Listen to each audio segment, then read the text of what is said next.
सुप्रभात बच्चों। आज हम कक्षा 5 विषय हिंदी का पाठ 2 मेहनत की कमाई इसका अभ्यास कार्य करेंगे। इस पाठ को हम पढ़ चुके हैं। यह कहानी थी और इसमें एक पिता ने अपने पुत्र को मेहनत करना सिखाया था, है ना।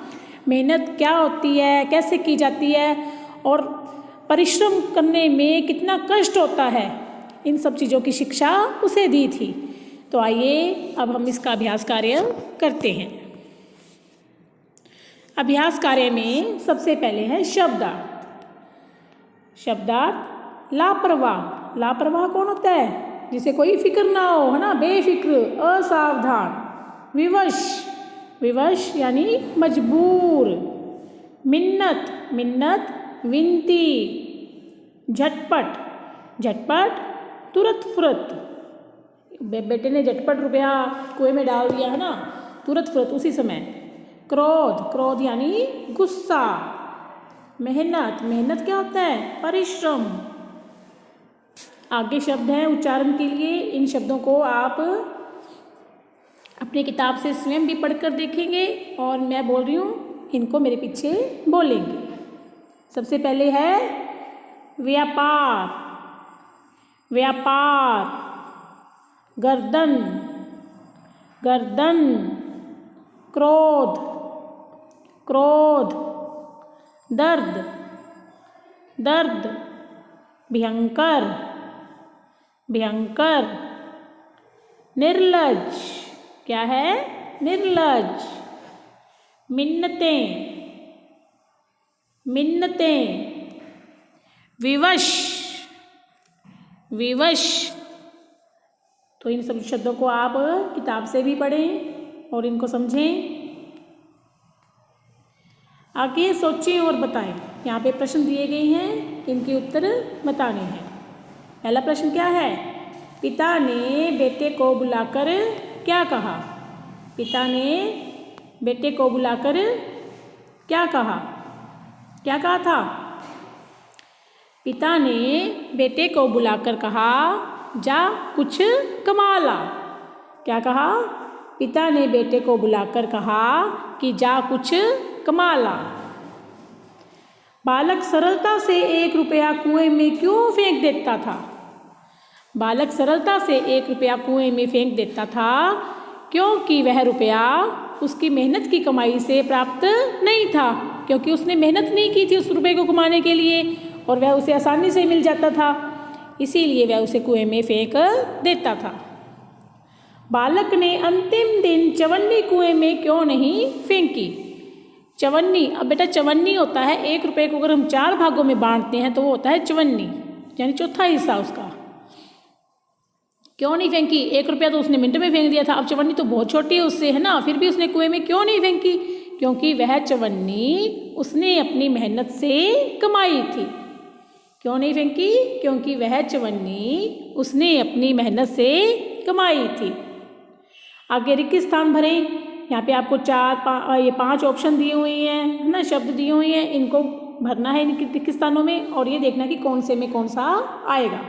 बेटा किसके पास जाकर क्या करने लगा? माँ के पास जाकर रोने लगा। क्या आएगा इसमें? माँ। पहले में आएगा माँ के पास जाकर, इसमें रोने। बेटा माँ के पास जाकर रोने लगा। पिता ने पत्नी और रिक्तस्थान को बाहर भेज दिया। रिक्तस्थान में क्या आएगा? अब डैश में क्या आएगा? यहाँ पे बेटी को, इसमें क्या आ जाएगा? बेटी। ये बेटी। पिता ने पत्नी और बेटी को बाहर भेज दिया। लड़के को क्या आ गया? क्या आ गया था उसको? बुखार। लड़के को क्या आ गया? बुखार, क्योंकि उसने बहुत सारा काम किया था ना, इसीलिए उसे बुखार आ गया। लड़के को बुखार आ गया। ये रहा बुखार। मेरी गर्दन, कमर और पैर क्या लगे हैं? दुखने। इसमें क्या आ जाएगा? दुखने। मेरी गर्दन, कमर और पैर दुखने लगे हैं। आगे है प्रश्न उत्तर है। बालक अंतिम दिन मजदूरी करने पर विवश क्यों हुआ? क्यों हुआ था बालक अंतिम दिन मजदूरी करने पर विवश? क्योंकि अंतिम दिन घर में न तो उसकी माँ थी और न ही बहन। जो उसे पैसे दे सके, इसीलिए वह मजदूरी करने के लिए विवश था। दोबारा सुनो। बालक अंतिम दिन मजदूरी करने पर विवश इसलिए हुआ क्योंकि उसे घर में पैसे देने वाला अब कोई भी नहीं था। बालक ने 4 आने किस प्रकार कमाए? बालक ने 4 आने कैसे कमाए? बालक ने एक सेठ का संदूक उठाकर उसके घर पहुंचाया। इसके बदले में सेठ ने उसे 4 आने दिए। क्या आएगा उत्तर? कि बालक ने एक सेठ का संदूक उठाकर उसके घर पहुंचाया। इसके बदले में उसे सेठ ने 4 आने दिए। बेटा दिन भर सुस्त बैठा रहा। उसकी आंखों से आंसू बहते रहे। बेटा उदास क्यों बैठा था? बेटा आलसी और कामचोर था। पहले तो जब उसके पिता ने कहा कि जा कुछ कमा ला, तो पहले वो अपनी माँ से और दूसरी बार अपनी बहन से रुपये ले जाकर उसने अपने पिता को दे दिए, लेकिन कोई भी मेहनत नहीं की। लेकिन उस दिन पैसे देने वाला उसे कोई भी नहीं था घर में, और वह मेहनत करना उसे नहीं आता था। अब वह अपने पिता को पैसे कैसे देगा, कैसे कमाएगा, यही सोचकर वह दिन भर उदास बैठा रहा। दोबारा सुनो कि बेटा आलसी और कामचोर था। जब पहले पिता ने उसे कुछ कमा कर लाने को कहा, तो पहले बार तो उसने अपनी माँ से और दूसरी बार अपनी बहन से पैसे ले जाकर अपने पिता को दे दिए। और जब पिता ने बहन और माँ को बाहर भेज दिया, तो अब उसे पैसे देने वाला घर में कोई नहीं था और उसे मेहनत करनी नहीं आती थी। तो यही सोच कर कि अब वो कैसे कमाएगा, वह उदास बैठा रहा। सेठ की सूझबूझ ने बालक का जीवन बदल दिया। कैसे?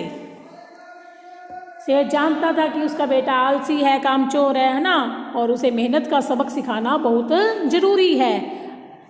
इसीलिए उसने उसे अपनी मेहनत से पैसा कमाने को कहा। जब बालक बिना मेहनत के अपनी माँ और बहन से पैसे लेकर आया, तो सेठ के कहने पर उसने उसे आसानी से कुएं में फेंक दिया। लेकिन जब उसने अपनी मेहनत से एक चवन्नी कमाई, तो वह उसे कुएं में नहीं फेंक सका, और उसे मेहनत की कमाई का पता लग चुका था कि मेहनत कैसे करते हैं, है ना, कितना कठिन परिश्रम करना पड़ता है कुछ कमाने के लिए। तो इस प्रकार सेठ की सूझबूझ से बालक का जीवन बदल गया। दोबारा देखो। सेठ जानता था कि बालक आलसी और कामचोर है, उसे मेहनत का सबक सिखाना आवश्यक था। अतः उसने उसे अपनी मेहनत से पैसा कमाने के लिए कहा। जब बालक बिना मेहनत के अपनी माँ और बहन से पैसे लेकर आया, तो सेठ के कहने पर उसने आसानी से उसे कुएं में फेंक दिया। लेकिन जब उसने अपनी मेहनत से एक चवन्नी कमाई, तो वह उसे नहीं फेंक सका, उसे मेहनत की कमाई का पता लग चुका था। इस प्रकार सेठ की सूझबूझ ने बालक का जीवन बदल दिया। आगे प्रश्न है, अनुभवी पिता ने पत्नी और बेटी को बाहर क्यों भेज दिया? क्यों भेजा था पिता ने बेटी और पत्नी को बाहर? अनुभवी पिता जानता था कि जब तक पत्नी और बेटी घर में है, तब तक उसका पुत्र किसी न किसी बहाने से उनसे रुपए लेता रहेगा, और उसको मेहनत करके पैसे कमाने का अनुभव जो है वो प्राप्त नहीं होगा। इसीलिए उन्होंने पत्नी और बेटी को बाहर भेज दिया। दोबारा देखो। अनुभवी पिता जानता था कि जब तक पत्नी और बेटी घर में है, तब तक उसका पुत्र किसी न किसी बहाने से उनसे रुपया मांगता रहेगा, है ना, और उसको मेहनत करके पैसे कमाने का अनुभव प्राप्त नहीं होगा।